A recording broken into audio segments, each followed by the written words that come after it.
¿Qué tienen en común un monje budista y un preso? El color naranja. Pero no solo eso. Quédate a ver el vídeo y te explico cómo los opuestos pueden reconciliarse. Mi nombre es Salma y oriento grupos de espiritualidad y autoconocimiento hace más de 10 años. Sigue el contenido de este canal y suscríbete a la reflexión por email que envío cada domingo, donde tendrás ideas transformadoras y transgresoras sobre cómo entender la vida. Para entender cómo vamos a hacer esta conexión entre el preso y el budista, vamos a hacer un poquito de historia. En algunas cárceles de Estados Unidos, especialmente cárceles locales y durante los traslados, visten con un uniforme naranja brillante, safety orange, naranja de seguridad le llaman, a los presos como una forma de vigilancia extrema. Es un color que se ve bien casi en cualquier escenario, ya sea nieve, ya sea un desierto, ya sea una pradera. El color naranja los hace fácilmente detectables al ojo humano y especialmente al ojo humano a través de la cámara de seguridad. ¿Y de dónde viene la historia de los monjes budistas? Proviene de que antiguamente los monjes no compraban sus túnicas, sino que las hacían de materiales reciclados, telas que encontraban o que rescataban prácticamente de cualquier lado. Y lo que hacían para unificar estas telas, que eran retales, era teñirlas todas del mismo color. Usaban cortezas, semillas, raíces naturales y normalmente estas telas tenían un tono naranja, anaranjado, azafrán. Esto no sé si ha hecho, si es la causa directa o es el efecto de que se considere el naranja como el color del despertar espiritual, de la disciplina, del trabajo interior, de la transformación interior. Porque ya sabemos que los monjes budistas, cuando hacen sus votos o su trabajo, se comprometen a salir de la sociedad y dejar atrás el mundo tal y como lo conciben. Y aquí es donde entran en conexión el monje budista con el preso. Ambos han salido del orden social normal. En el caso del preso es de forma aparentemente involuntaria o inconsciente, y en el caso del monje es una decisión activa alejarse del mundo. En ambos casos, para tomar perspectiva, lo único que difiere es que para el preso es una forma de castigo, por eso hablamos de una decisión inconsciente, pero una decisión en otro grado de realidad, en otro nivel de realidad. Y en el monje es una decisión activa y consciente. También toma perspectiva sobre su papel en el mundo, su identidad o el deshacimiento de ella. De hecho, el uniforme naranja, ya sea la túnica naranja o ya sea el uniforme que les dan en prisión, lo que hace es anular esa identidad individual.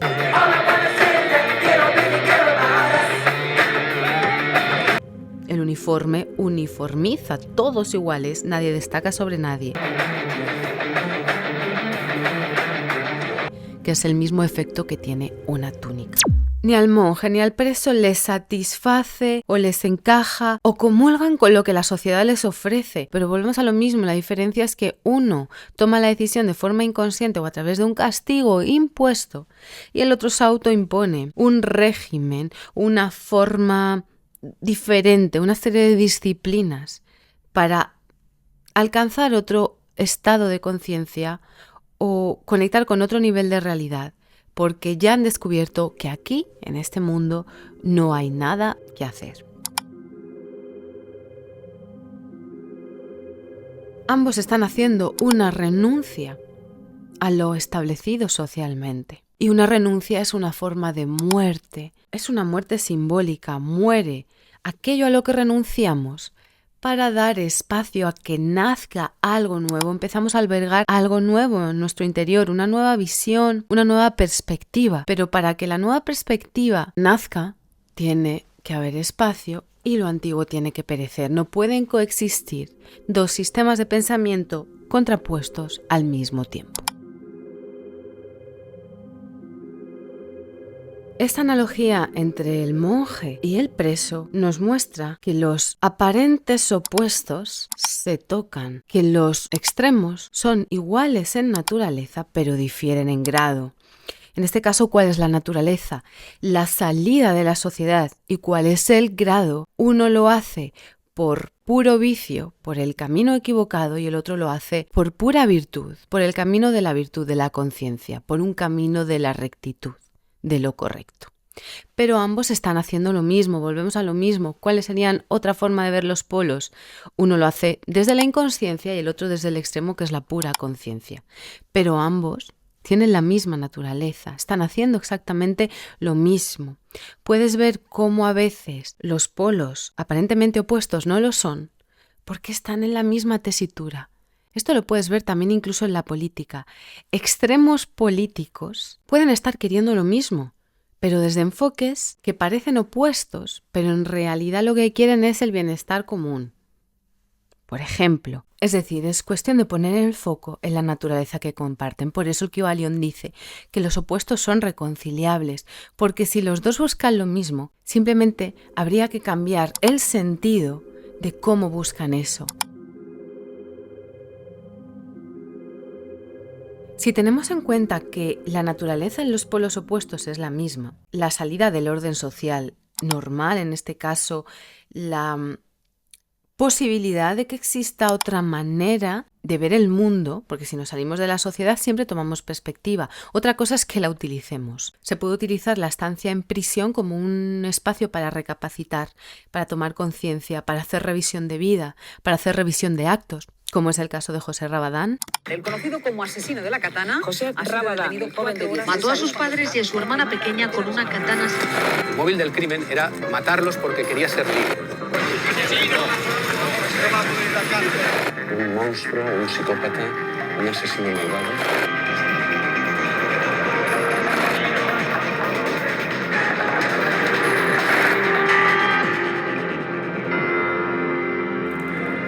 Lo que se buscaba era que el joven a los 22 años terminara la medida de tratamiento terapéutico en un centro de menores y pudiera ya seguir en libertad vigilada, también en tratamiento, pero que no tuviera que ingresar otro periodo en el centro penitenciario de adultos, en la prisión, porque eso habría echado por tierra con total seguridad el esfuerzo que se habría hecho anteriormente.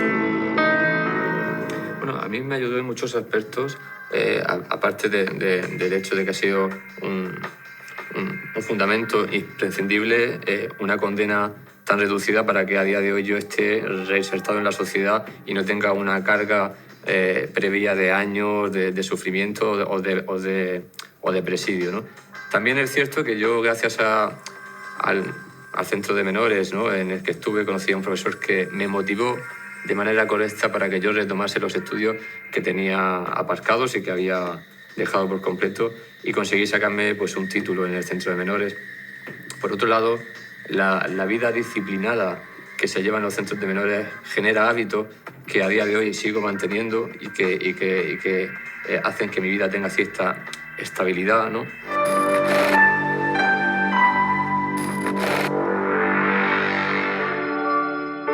La vida es muy larga. Él cometió ese error muy joven. Es verdad que es un error terrible, no vamos a minimizarlo, pero el perdón, la restauración, la nueva vida, la posibilidad de salir adelante, tiene todo el derecho como persona, como lo quisiera para mí o para un ser querido mío que cometiera un error de esa magnitud.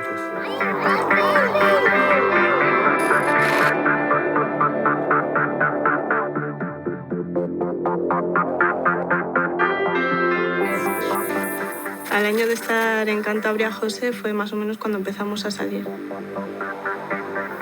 Es bastante cariñoso, es respetuoso, me respeta siempre.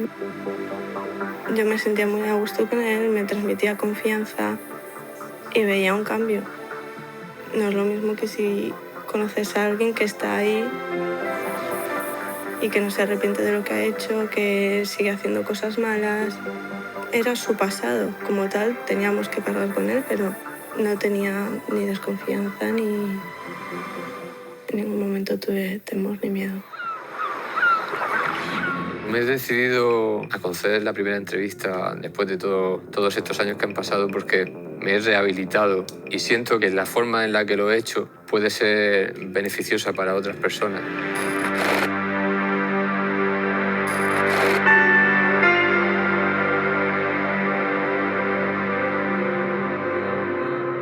Hay un documental muy interesante que cuenta su historia, se llama Yo fui un asesino. Y bueno, y el chico cuenta cómo estuvo totalmente enajenado la noche que cometió ese crimen, cómo sintió que había una fuerza que le llevaba a hacerlo, un proceso de enajenación, y que la primera noche en prisión, en las literas, se le vino el mundo encima.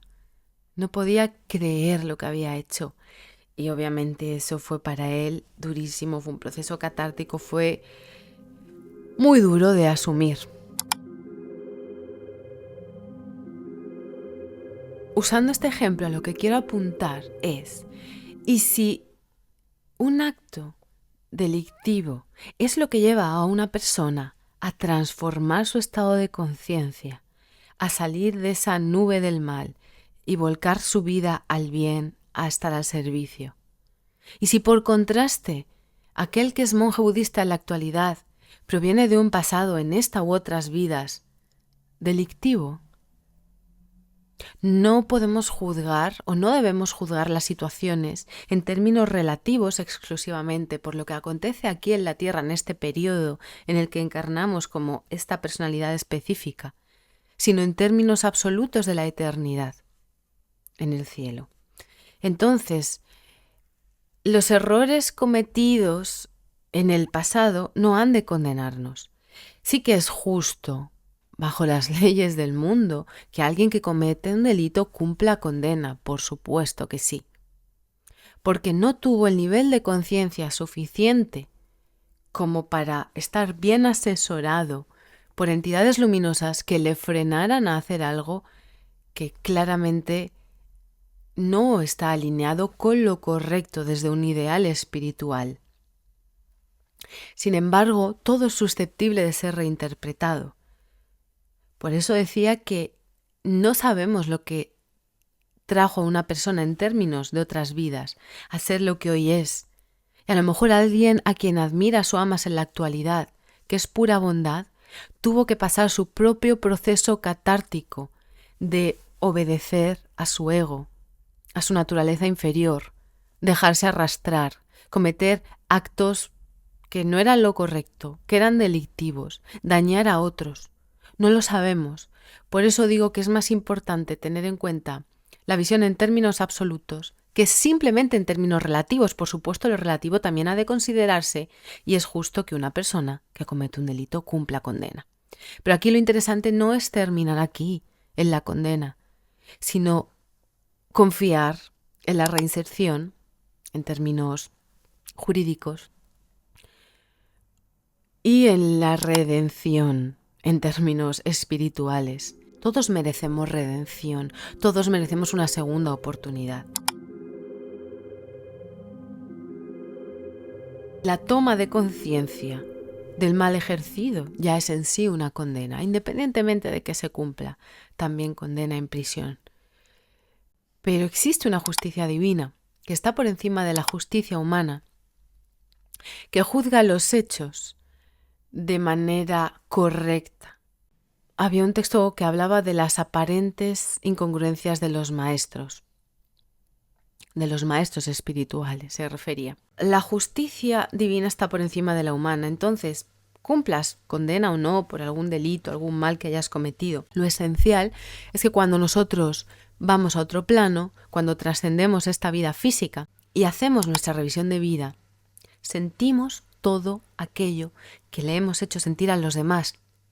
Y si hemos hecho sentir bienestar, amor a otros, nosotros nos beneficiaremos de esa misma emoción. Pero si por el contrario hemos dañado, hemos humillado, hemos maltratado a otros, vamos a sentir esa emoción. En cualquier persona que delinque a cualquier nivel, ya sea un ladrón de guante blanco, ya sea que no existe derramamiento de sangre en el delito, aunque sea un delito aparentemente menor, aún así hay una falta de desarrollo cognitivo, entendiéndose desarrollo cognitivo como la capacidad de juzgar las situaciones y de entender la relación causa-efecto que hay de nuestros actos. Y quien no tiene una conciencia elevada que va más allá de esta vida en la tierra, va a tener siempre una falta de desarrollo cognitivo desde mi perspectiva, porque la cognición, el conocimiento, no es solo del ser humano como entidad individual. Esto es a lo que se llama un bajo nivel de conciencia, cuando simplemente tengo en cuenta al ser humano como carne y hueso, y no tenemos en cuenta la dimensión espiritual del ser, la trascendencia del ser y de la conciencia. Hablamos de alguien que tiene un alto nivel de conciencia cuando está concibiendo la realidad en términos absolutos, también teniendo en cuenta el plano espiritual y no exclusivamente relativos, que es el plano y temporal. Entonces, desde mi perspectiva, un desarrollo cognitivo completo tiene que ver no solo con ser conocedor de las leyes del mundo, sino también de las leyes divinas, de las leyes que rigen la mente, de la existencia de una naturaleza superior y de una naturaleza inferior en el ser. Porque si hay un desconocimiento de la naturaleza dual del ser humano, con esa naturaleza inferior a la que llamamos ego y con esa naturaleza superior a la que llamamos conciencia, espíritu, todo lo que hagamos va a estar asesorado por la propia inercia, todo tiende a caer por su peso, va a estar asesorado, aconsejado por la naturaleza inferior. Y es la naturaleza inferior la que a su vez alimenta unos egregores o entidades oscuras, que son las que necesitan de ese mal, de esa culpa, de ese miedo, de esa preocupación, de ese odio, todas esas emociones densas, pesadas, dañinas. Todo aquello que sumerja al ser humano en las desgracias, en las pérdidas, en las desdichas, es el efecto de estar asesorado por la naturaleza incorrecta. Entonces, si nosotros no conocemos la dualidad, vamos a ir por lo que sea más inercial o automático, que es la naturaleza inferior. Porque para elevarnos en la naturaleza superior, para elevarnos por encima de la ley, como dice el Kybalión, tenemos que ser conscientes de que existe una alternativa, otra ley. Y esto lo conecto con la importancia de la ley. El preso quiere eludir la ley. El monje busca la ley porque entiende el valor de su acatamiento, entiende el valor que hay en la disciplina y sobre todo entiende que no existe el vacío como tal y que siempre estamos correspondiendo a unas leyes. Si no sabemos qué ley o leyes estamos siguiendo las leyes de Leo, que tienen que ver con carencia, pérdida, especialismo, exclusividad. Para yo tener, el otro tiene que perder. Nunca todo puede ser del todo bueno. Si estoy bien en este aspecto de mi vida, estoy mal en el otro aspecto. ¿Ves? Siempre parte de términos de carencia, pérdida, malestar, culpa, sacrificio, arrebatamiento. Para yo ganar, tú tienes que perder, que creo que ya lo he dicho. Quien tiene una verdadera moral es realmente conocedor de estas leyes que rigen el universo, que rigen la mente, que toda causa tiene su efecto y todo efecto su causa, que tú no puedes hacer mal a alguien y no vivir ese efecto. Quizá no de forma directa. Tú puedes insultar a alguien gratuitamente y que te vaya aparentemente bien, pero un mes después se te lleva al coche la grúa y tú creías que habías aparcado bien. Esa es tu culpa subconsciente, buscando equilibrar la balanza y hacer justicia, ¿vale? Aunque tú lo vivas como algo completamente desconectado. Por eso digo que la causa del mal es la ignorancia, porque solo alguien que desconozca esta relación causa-efecto, como nosotros tarde o temprano nuestro espíritu va a querer equilibrar y compensar el daño hecho, puede ser en esta vida, y puede ser por la incomodidad y dolor tan intenso que sentimos en la revisión de vida al darnos cuenta del daño que hemos hecho. Es que sentimos literalmente lo que el otro sintió, pero amplificado. Entonces es esencial que no nos desconectemos del otro, que no vivamos psicopatizados, que no pensemos que ganamos la batalla haciendo algo deshonesto, haciendo algo incorrecto. No la ganamos, aunque en la forma lo parezca, todo se va a compensar, siempre. Pero no porque la justicia divina implique que un rayo te va a partir como un Dios castigador, no. La justicia divina eres tú, desde otro nivel de conciencia, buscando enmendar el daño, el mal causado. Porque cuando se nos cae el velo del olvido, que es la ignorancia es no conocer la dimensión más amplia del ser. Cuando empezamos a tomar conciencia de la interconexión que hay entre todo, ahí empezamos a sentir con muchísima más intensidad todo lo que ocurre, todo lo que siente el otro, incluso cuando en un lugar no hay buen ambiente o una persona no piensa bien de ti o al revés, cuando hay amor también sientes mucha más conexión con ello. Entonces la justicia divina eres tú desde otro nivel de realidad, queriendo vivir lo que el otro vivió, o sentir lo que el otro sintió, o queriendo equiparar tu experiencia a la suya, ¿vale? Por eso nunca es recomendable hacer el mal, ni robar un caramelo, es recomendable. Por eso digo también en la reflexión que envío por email, suscríbete, que envío una reflexión cada domingo a las 8 de la mañana y además tienes acceso a la masterclass gratuita. Te dejo el enlace en la cajita de descripción. En la reflexión también hablo de que tú eres un delincuente en potencia, es solo una cuestión de grado. Un pensamiento de odio tiene la energía que alimenta el egregor de que alguien en la otra punta del planeta manifieste, canalice, materialice ese odio en forma de un asesinato, por ejemplo. Entonces, todos, en la medida en que no somos dueños de nuestras emociones, de nuestros actos, de nuestros pensamientos, cuando dejamos pasar tan a la ligera cualquier mal pensamiento acerca de alguien, mal deseo acerca de alguien, cuando podríamos hacerlo bien, pero decidimos hacerlo mal a expensas porque nadie te está viendo, cuando algo tan sencillo para mí como ir a un baño público y dejarlo bien y dejarlo limpio, porque piensas en el siguiente que va a venir, en lugar de decir, bueno, lo dejo guarro porque total, ya está guarro porque total, el siguiente no sé ni quién es. ¿Veis esos pequeños detalles? Son donde estamos relacionándonos con el mundo como algo que nos puede ser devuelto tarde o temprano. Todo está conectado con todo. No hay nada aislado de nada. Entonces, cuando te ponen una multa o se te pincha la rueda del coche, no es casual. Igual que cuando te pasa algo que te hace feliz y te llena y recibes un regalo inesperado, regalo a nivel simbólico, no tiene que ser físico, también eres copartícipe. Entonces, ser un delincuente no es una cuestión de grado. Así que, si queremos erradicar el mal del mundo, empieza por nosotros, por nuestra forma de pensar, por nuestra forma de sentir y por nuestra forma de comportarnos. Y en esto se basa convertir el vicio en virtud. Es el vicio de pensamiento.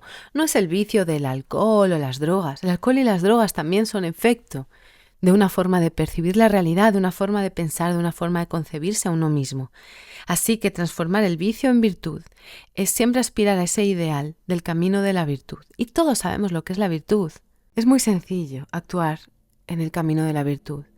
No actúes asesorado por el miedo. Esa es la clave. Si sientes que tienes que hacer algo pero dejas de hacerlo por miedo, te estás yendo al camino del vicio. Si sientes que no tienes que hacer algo, pero lo haces por miedo, te estás saliendo del camino de la virtud también. Entonces, no hace falta enumerar las virtudes porque incluso pueden ser un poco abstractas o ambiguas. Si no es importante, usa una premisa sencilla. Siempre que lo que hagas sea impulsado por miedo, miedo a perder, miedo a no vivir, miedo a que te quiten, miedo a que no te quieran, miedo a lo que sea, la defensa, la ira también proviene del miedo. Actúo por ira porque tengo miedo. Hay que entender la ira como una reacción al miedo. Todo lo que provenga del miedo, esté relacionado con el miedo, no es una virtud y va a ser un mal consejero. Porque el ego siempre habla en términos de miedo, siempre está mirando el futuro y siempre está hablando, pensando demasiado. Así que lo que es tiene que ser sencillo. Cíñete a esto. Si algo me da miedo, seguramente es que sea por ahí. Por eso la eterna paradoja es que el anhelo de libertad te hace perderla, porque ese deseo de libertad, en el sentido de yo hago lo que quiero, cuando quiero, a mí nadie me manda, te dejo enlazado un vídeo donde explico mucho mejor esta cuestión de la disciplina, del estoicismo real, proviene del ego, porque la libertad no es hacer lo que quieres cuando quieres, es seguir unas leyes que estén alineadas con la verdad, con el bien, con la bondad, con lo correcto, con la congruencia interna. Pero no es lo que quieres cuando quieres, es seguir unas leyes superiores. Pero bueno, lo explico muchísimo mejor en ese vídeo que dejo ahí enlazado. Por eso cuando hemos sido privados de libertad, por ejemplo, llevados a la cárcel, es simplemente el efecto, la manifestación de una falta de libertad interna. ¿Por qué no somos libres internamente? Porque nos asesora el ego, porque cualquier interpretación errónea, impulso, reacción automática nos lleva a actuar. No hay discernimiento, no hay una mente superior que nos frene ante un impulso animal, porque como digo, todos somos delincuentes en potencia, pero no todos nos dejamos llevar por nuestros impulsos oscuros, inferiores, bajos. Entonces, quien no tiene ese autocontrol, ese discernimiento, esa mesura, esa capacidad de frenar, de reinterpretar la situación, de parar, no es libre. Y su falta de libertad interior, es decir, su ego, su reacción, lo abarca todo. Y no hace falta simplemente estar preso. Hay gente que no tiene libertad física porque vive condicionado por los deberes, por el sacrificio, por los quehaceres. Tengo que ir con mis hijos a no sé dónde. Viven presos del qué dirán, de la culpa, de los compromisos malentendidos, no como compromiso con la verdad, sino los compromisos sociales, ¿veis? Esas personas tampoco son libres. Entonces, el preso, ya sea porque esté en la cárcel o porque sea un preso mental, no ha de buscar la libertad física, yo hago lo que quiero, sino la libertad espiritual, porque lo que importa no es donde se encuentre el cuerpo, sino la mente. Tú puedes estar en Tailandia, que te has ido a hacer un viaje tú solo buscando esa libertad, pero sentirte preso del pasado, de miedos, de inseguridades, sentirte atrapado por un sistema de pensamiento repetitivo y carente. Y puedes estar encerrado en una habitación sintiéndote la persona más libre del mundo, porque la característica del espíritu es la libertad, y la libertad tiene que ver con un estado mental corregido, con la capacidad de interpretar correctamente las situaciones. Eso es lo que hacemos en Anima, eso es lo que hacemos en los grupos y en las sesiones privadas. Si tú tienes una sesión conmigo, lo que voy a ayudarte es a que tú mismo reinterpretes una situación que aparentemente te aprisiona, te pesa, te duele en tu vida, que le des el enfoque correcto para poder actuar de la mejor forma. Y a veces ni siquiera hay que actuar, a veces el cambio de enfoque ya hace que la misma situación parezca otra, o bien que esa situación se reajuste a tu cambio de enfoque. La libertad tiene que ver con el pensamiento corregido, con la percepción corregida. Por eso digo que todos los opuestos son reconciliables, que no importa de dónde vienes, no importa si te equivocaste, si has llevado una mala vida, si has tenido una vida de vicios y de vicios de pensamiento, puedes cambiar hoy. Date la oportunidad de cambiar hoy. No importa de dónde vienes, lo único importante es hacia dónde te diriges, hacia dónde tienes puesta la mirada, cuál es tu nuevo propósito, en qué dirección estás caminando. Así que date la oportunidad de cambiar de decisión hoy, de dejar atrás todos los vicios de pensamiento y empezar a vivir la vida que mereces. Si quieres mi acompañamiento, si quieres mi guía para salir de tu prisión mental, puedes hacerlo de forma diferida, curso esencial de autoconocimiento y el curso avanzado de comunicación consciente, donde puedes empezar a familiarizarte con la forma que tenemos las personas que estamos en el camino de conciencia, de entender la realidad y las situaciones, cómo las situaciones cotidianas pueden tener un enfoque diametralmente opuesto a lo que crees. Como en un callejón que te parece sin salida, puede haber 2 o 3 callejones extra por donde salir, siempre con la visión correcta. Y si quieres trabajar codo a codo conmigo y con los compañeros de grupo, puedes entrar en el grupo La Guía, que nos reunimos todos los martes para reinterpretar situaciones del día a día y ponerlas en un círculo de confianza, o puedes entrar a practicar la comunicación y las relaciones de forma directa en el grupo La Praxis. Igualmente te dejo los enlaces en la cajita de descripción, puedes escribirme a alma@animaterrible si tienes cualquier duda.